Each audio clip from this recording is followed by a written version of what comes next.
Hello friends, आज के video में मैं रेलवे का जो एग्ज़ाम आपका 2022 में होने वाला है उसके लिए प्रैक्टिस सेट मैं लेकर आया हूं। तो इसमें मैंने सारे क्वेश्चन कवर किए हैं जो कि दो पार्ट में है। पार्ट वन में आधे क्वेश्चन लगभग मैंने लिए हुए हैं और जो बचे हुए क्वेश्चन हैं वो पार्ट टू में है। तो इसमें मैंने जितने भी क्वेश्चन आए हुए हैं, जितने भी प्रकार के क्वेश्चन आप कह सकते हैं कि आते हैं, वो सभी मैंने यहाँ पर कंसीडर किए हैं लगभग। ठीक है, तो उसको दो पार्ट में मैंने वीडियो बनाया हुआ है। तो ये वीडियो का फर्स्ट पार्ट है, तो फर्स्ट पार्ट पूरा जरूर देखिएगा, सभी क्वेश्चन कवर होंगे इसमें और एक अच्छी प्रैक्टिस होगी आपकी। और इसका पार्ट टू भी जरूर देखिएगा। ठीक है, तो आइए स्टार्ट करते हैं। ये देखिए क्वेश्चन नंबर 1, ये क्या कह रहा है कि पहली विषम प्राकृत संख्याओं में कितनी अभाज्य संख्याएं हैं। तो इसमें आपको याद करना होगा कि 1 से लेकर के 100 तक आपकी जो है टोटल 25 संख्याएं होती हैं। ठीक है ना, कौन कौन सी 25 होती हैं अगर उन बात करें तो 2, 3, 5, 7, ठीक है ना, 11, 13, इस तरह की अप टू 97 तक टोटल 25 संख्याएं होती हैं। तो इसमें क्या कह रहा है कि विषम संख्याओं की बात कर रहा है। तो टोटल 25 अगर 1 से 100 तक का है तो 24 जो है आपकी विषम होंगी। इसी प्रकार 1 से 200 तक जो टोटल संख्याएं होती हैं वो 46 होती हैं। ठीक है, तो उसमें 2 भी इंक्लूडेड होता है। ठीक है ना, इस तरह से अगर 2 को हटा दें, केवल विषम की बात करें तो कितनी है, 45 ऐसी संख्याएं हैं जो कि विषम होती हैं। तो ये आपको याद होना चाहिए इसमें। ठीक है ना, तो कम से कम 100 से 200 तक तो आप विषम संख्याएं जो भाज्य संख्याएं हैं उनको याद करिए ही करिए। ठीक है, तो ऐसा 45 ऑप्शन जो ए है वो सही हो जाता है। अगला क्वेश्चन देखते हैं। ये देखिए क्वेश्चन नंबर 2, इसमें क्या कह रहा है कि निम्नलिखित में से कौन सी भिन्न एक शांत दशमलव भिन्न कहलाती है होगी। ठीक है, तो शांत दशमलव भिन्न क्या होती है कि जिसमें रिकरिंग जो पद हैं वो ना आए, यानी कि 0.3333 अप टू इन्फिनिटी ऐसे पद ना आए, ऐसे ना हो, वो क्या कहलाएगी, शांत दशमलव कहलाएगी। यानी कि 0.25 अगर लिखा हुआ है तो ये क्या कहलाएगा, शांत दशमलव कहलाएगा। तो इसमें एक एक करके सभी को चेक कर लेते हैं। तो 6/144 की अगर बात करें तो ये 1/24 होता है, जिसका कि मान अगर आप निकालेंगे तो 0.041 फिर 6 6 6 6 इस तरह से ये आ जाएगा। तो इसका क्या हो जाएगा, 0.04162 ऐसे लिखा जाता है। ठीक है, तो ये नहीं होगा। ठीक है, दूसरा देखते हैं।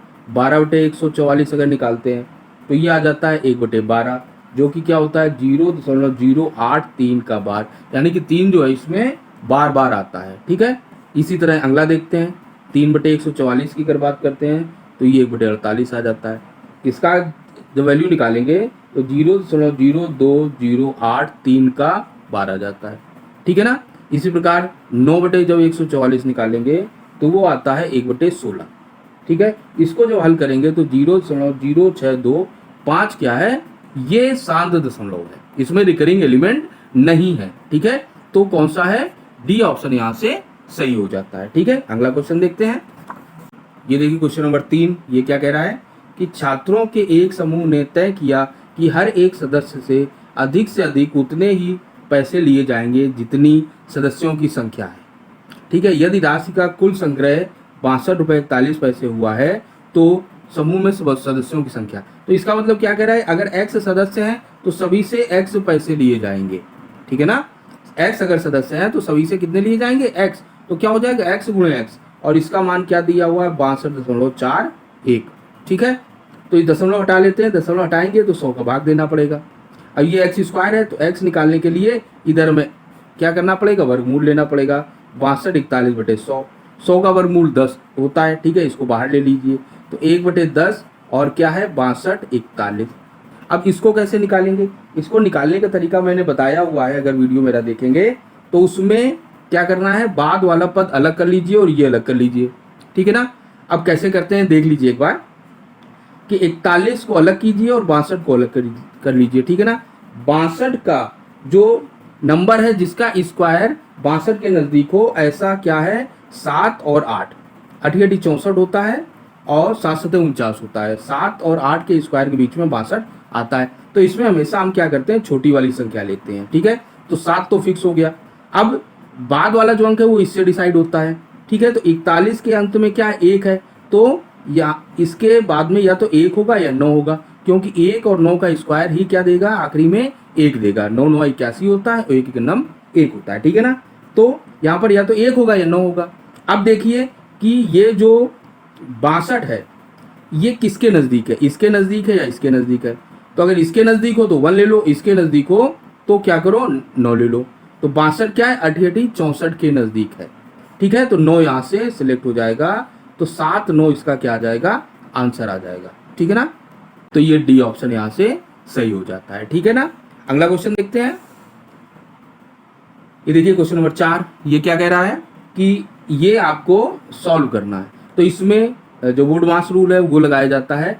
सबसे पहले जो ब्रैकेट है वो सॉल्व किए जाते हैं, फिर मल्टीप्लिकेशन और डिवाइड वाला जो है वो सॉल्व किया जाता है। तो वही रूल लगाते हुए हम हल करेंगे। तो सबसे पहले इस ब्रैकेट को सॉल्व कीजिए, ये भी बिल्कुल सेपरेट है, तो फिर इसको भी सॉल्व कर लीजिए एक साथ। तो कैसे किया जाएगा, -45 धन इसमें जब गुणा करेंगे तो ये आ जाता है 161, ठीक है। और ये जब भाग देंगे तो ये आ जाता है -19, ठीक है। जो भी हल हो गया तो इसको जो आपके पैरेंथेसिस है इनको हटा दीजिए, -11 और ये क्या है, भागित 2 अभी बचा हुआ है, ठीक है। तो इसको जब हल करेंगे तो माइनस वाली एक साथ कर लीजिए, प्लस वाले एक साथ कर लीजिए, तो ये हो जाता है ये, ठीक है, भागित 2।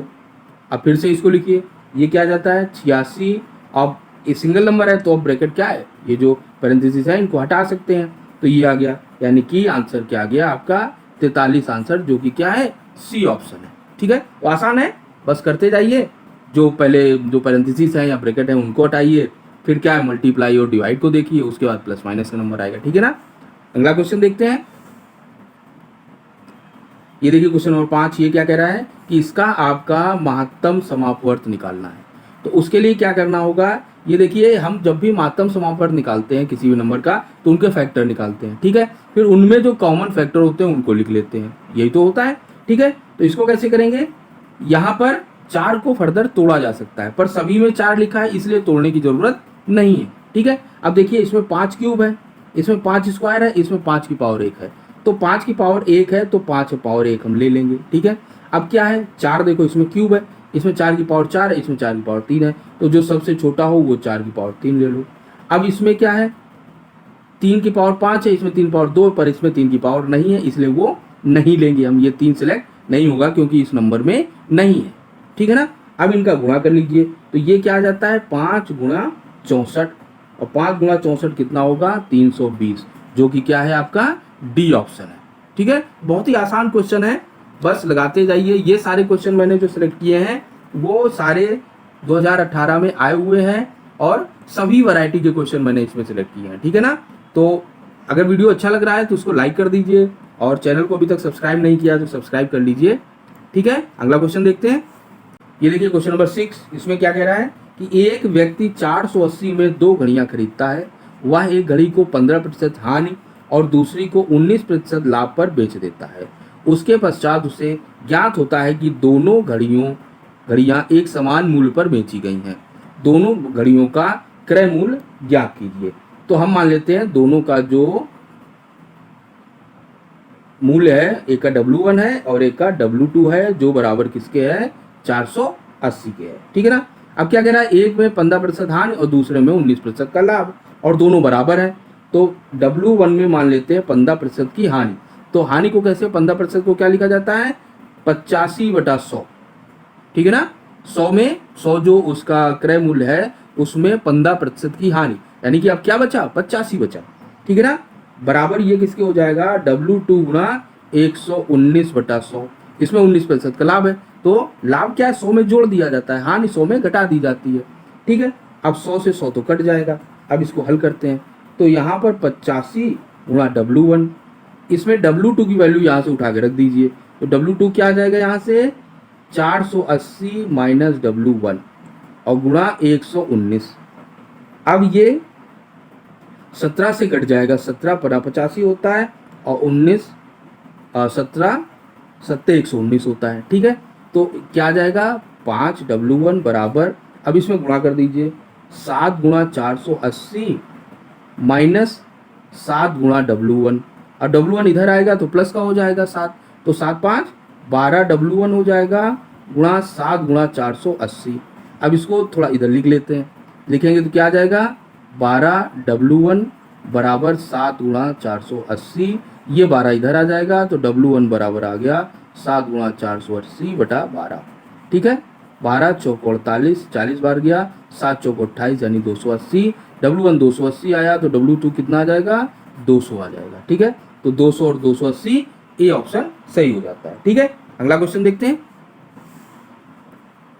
ये देखिए क्वेश्चन नंबर 7, इसमें क्या कह रहा है कि एक दुकानदार सप्ताहांत में 60% की छूट पर कपड़े बेचती है। तो सप्ताहांत का मतलब क्या है, शनिवार और रविवार। ठीक है,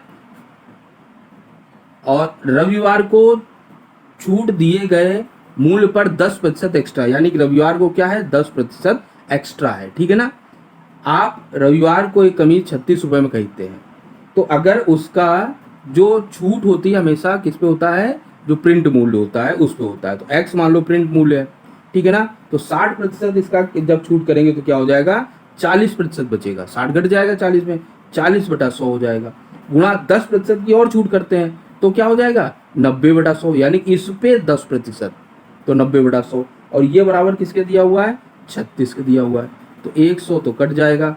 अब इसको हल कर लेते हैं, यानी x बराबर आ गया इधर 100 जाएगा, यानी 3600/4 × 9 आ जाएगा। ठीक है, तो अब इसको हल करेंगे, 9 चौको 36, 400 बार गया, 4 ये गया, यानी कि 100 आ गया। तो उसका जो प्रिंट मूल्य है वो कितना था 100 रुपए। ठीक है ना, अब क्या कह रहा है, आप रविवार को कमी 36, तो आपको उसी महीने के मंगलवार, तो मंगलवार को कोई छूट नहीं है, यानी कि वो कितने खरीदेंगे आप 100 रुपए की खरीदेंगे, तो इसका अंतर कितना है 64 का अंतर है। ठीक है ना, अंतर कितना है 64 का है, तो ये डी ऑप्शन सही हो जाता है, क्योंकि बाकी दिनों में कोई छूट नहीं करता है वो। ठीक है, तो 100 की चीज 100 की ही बेचता है वो। ठीक है, अगला क्वेश्चन देखते हैं। ये देखिए क्वेश्चन नंबर 8, एक थैले में लाल गेंद और हरी गेंद का अनुपात 15:26 है। थैले में 12 हरी गेंद और डाल दी गई तो लाल गेंद और तथा हरी गेंद का अनुपात 1:2 हो जाएगा, यानी कि 15:26 था। अब इसमें 12 ग्रीन बॉल और डाल दी गई तो 1:2 हो गया है, सॉरी यहाँ 2 है, 1:2। ठीक है, तो यानी कि ऐसा नंबर खोजें इसमें गुणा करके और इसमें गुणा करके कि ये 15 का 15 रहे, यानी कि जो भी नंबर आए, और इसमें 12 अधिक हो जाए। ठीक है ना, यही तो कह रहा है कि लाल में कोई परिवर्तन नहीं, केवल हरे में परिवर्तन हो रहा है। ठीक है, तो इसमें 2 का गुणा कीजिए, ये 15 और 26 में देखो क्या बन रहा है, 15 की इसमें गुणा कीजिए, 15 और 30, ये देखो ये 15 तो सेम है पर यहाँ केवल 4 का अंतर है, यानी कि ये नंबर नहीं लिया जा सकता। अब क्या करें, इसमें 2 का गुणा कर लीजिए। ठीक है, 2 का गुणा करेंगे तो 30 और 52 आ जाएगा, 30 52 आ जाएगा, तो इसको भी 30 बनाइए, तो 30 और ये क्या आ जाएगा 60 आ जाएगा। तो इसमें कितना अंतर है 8 का अंतर है, तो ये भी नहीं ले सकते। अब इसमें 3 का गुणा कीजिए, यानी कि 45 और 78। ठीक है, अब इसको 45 बनाइए, यानी 45 को गुणा करेंगे तो 45 और 90, देखो ये 45 तो सेम है, इसमें देखो 12 का अंतर है, +12 है, इसमें जब +12 करेंगे तो ये आ जाएगा, यानी कि ये सही नंबर हमको मिल गया। 45 78 पहले था, 12 जोड़ दिया, 45 90 हो गया। ठीक है ना, तो अब पूछ के कह रहा है थैले में लाल गेंद, तो लाल गेंद कितनी होंगी 45 होगी। ठीक है, तो इस तरह का जब अनुपात दिया हो तो आप सिंपल हल करने की जरूरत आपको नहीं है, आप सिंपल गुणा करके ही पता लगा सकते हैं। ठीक है, अगला क्वेश्चन देखते हैं। ये देखिए क्वेश्चन नंबर 9, ये क्या कह रहा है कि 5 वर्ष पहले एक कंपनी को उसकी पूंजीगत निवेश का 60% नुकसान हुआ था। अगले वर्षों में उन्होंने 2 चरणों में धन हानि की वसूली की, चरण 1 में 1 लाख और चरण 2 में 80,000 प्राप्त हुए, तो कुल उन्होंने कितने 1,80,000 रुपए प्राप्त किए। ठीक है, उनका प्रारंभिक पूंजी निवेश क्या था, तो उन्होंने कितना जो नुकसान हुआ था उसकी भरपाई ये 1,80,000 से की, और ये कितना है 60% उस नुकसान के बराबर है। ठीक है ना, जो x था उसका ये क्या है 60% है, जो उन्होंने कीमत लगाई थी उसका 60% नुकसान हुआ था, और नुकसान ये है। ठीक है, तो इसको हल कर लेंगे, हल करेंगे तो x बराबर आ जाता है 3 लाख। जब हल करेंगे तो x बराबर क्या आ जाएगा 3 लाख, जो कि क्या है बी ऑप्शन है। तो क्या कह रहा है 60% नुकसान हुआ और इतना वसूली की तो बराबर हो गया। ठीक है ना, तो 1,80,000 का उनको नुकसान हुआ। वो कितना है, 60% है, एक्स का 60% निकाल लिया और 1,80,000 के बराबर कर दिया। ठीक है, तो 3 लाख आंसर आ गया। अगला क्वेश्चन देखते हैं। ये देखिए क्वेश्चन नंबर 10, ये क्या कह रहा है कि ए और बी किसी काम को क्रमशः 12 और 16 दिनों में पूरा करते हैं। तो यहाँ ए लिखिए, यहाँ बी लिखिए, ये 12 लिखो और ये 16 लिखो। अब दोनों का क्या ले लो, एलसीएम ले लो। एलसीएम क्या आया, 96 आया। अब 12 का भाग दे दो। ठीक है, तो यहाँ 8 आ गया और यहाँ 6 आ गया। ठीक है, अब ये क्या है, इसको हम मानते हैं कुल कार्य। ठीक है, और ये है एक दिन का कार्य, ए और बी का, ए और बी का एक दिन का कार्य, और ये है कुल कार्य। तो ए और बी अगर मिल के काम करें तो कितना काम करेंगे, 14 यूनिट करेंगे। यानी कि ए करता है 8 यूनिट एक दिन में, बी करता है 6 यूनिट एक दिन में, दोनों मिलके करेंगे तो 14 यूनिट करेंगे। अब क्या कह रहा है कि उस काम को 3 दिनों में तक 7 कार्य करते हैं, में हटा दीजिए, 3 दिनों तक 7 कार्य करते हैं, तो कितना काम हुआ होगा, 14 यूनिट दोनों मिलकर करते हैं, तो 14 गुणा 3 यानी 42 यूनिट काम हो चुका है। टोटल कितना था, 96, तो 96 माइनस 42 बराबर कितना आ गया, 54 यूनिट काम अभी कितना है, बाकी बचा पड़ा है। और वो किसको करना है, ए छोड़ गया तो बी को करेगा। तो बी कितना करता है, 6 यूनिट एक दिन में करता है, तो 6 भाग दे दीजिए, दिन आ जाएंगे। तो ये क्या गया, 9 दिन में पूरा करेगा। ठीक है, यानी कि 9 दिन तो ये और 3 दिन ये, टोटल 12 दिन हो गए। अच्छा, अकेले कितने दिनों में पूरा करेगा, तो 9 ऑप्शन सही होगा। ठीक है ना, तो बी बचे हुए कारकों के लिए, अगर कुल पूछता तो 12 ऑप्शन हो जाते कि कुल कितने दिनों में होगा, तो ये 3 दिन में ऐड हो जाते, तो आंसर क्या होगा, यहाँ पर 9 आंसर सही हो जाएगा। अगला क्वेश्चन देखते हैं। ये देखिए क्वेश्चन नंबर 11, ये क्या कह रहा है कि किसी खाद्य पदार्थ में चीनी और आटे का आरंभिक अनुपात 17:28 है। जावेद ने 27 किलो इसमें क्या है, आटा और मिला दिया है। ठीक है, तो ये चीनी है, ये आटा है, 27 किलो आटा और मिला दिया है, तो चीनी और आटे का अनुपात 2:5 हो गया है। अभी ये मिलाया नहीं है, ये 27 किलो इनका पूरा टोटल है, 27 केजी टोटल है, 27 किलोग्राम इस खाद में कितना आटा, तो एक्स आटा और मिला दिया, ये हमें पता करना है। तो इसको कैसे करेंगे कि चीनी कितनी थी, 17, चीनी की अगर मात्रा निकालें तो 17/45 दोनों का जोड़ गुणा 27, इतनी चीनी थी, जो कि है 51/5 आपकी। ठीक है, आटा कितना था, 28/45 गुणा 27, जो कि था आपका 84/5। ठीक है, और इसमें एक्स और मिला दिया, आटा और एक्स में, और दोनों का जब रेशियो निकाला तो वो कितना आ गया, 2/5 आ गया। ठीक है ना, ये चीनी और आटा, इसको हल कर लीजिए। ठीक है, तो इसको पहले भिन्न हल कीजिए, तो 5x आएगा और ये 5 कट जाएगा, यानी कि ये आपका आ जाएगा 51/84 बराबर 2/5। अब गुणा कर लीजिए, गुणा करेंगे तो आ जाएगा 255 बराबर, ये गुणा होगा आपका 168 धन 10x, यहाँ से 10x बराबर आ जाता है आपका 255 माइनस 168 बराबर 87, यानी कि x बराबर 8.7 kg आपका आंसर आ जाता है, जो कि क्या है, ये बी ऑप्शन है। ठीक है, अगला क्वेश्चन देखते हैं। ये देखिए क्वेश्चन नंबर 12, इसमें क्या कह रहा है कि 2 पाइप एक टंकी को क्रमशः 5 घंटे 3 घंटे में भर सकते हैं, जबकि तीसरा पाइप टंकी को 7.5 घंटे में खाली कर सकता है। तो ए, बी और सी लिख लीजिए। ये 5 घंटे में खाली भरता है, 3 घंटे में खाली करता है, ये 7.5 घंटे में, सॉरी ये दोनों भरते हैं और ये खाली करता है। ठीक है, तो ये दोनों प्लस लेंगे, इसको माइनस लेंगे, खाली है इसलिए। ठीक है, अब इनका एलसीएम ले लेते हैं, तो एलसीएम 75 आ जाता है। ठीक है, भाग दीजिए 15, 25, बिल्कुल वैसे ही कर लीजिए।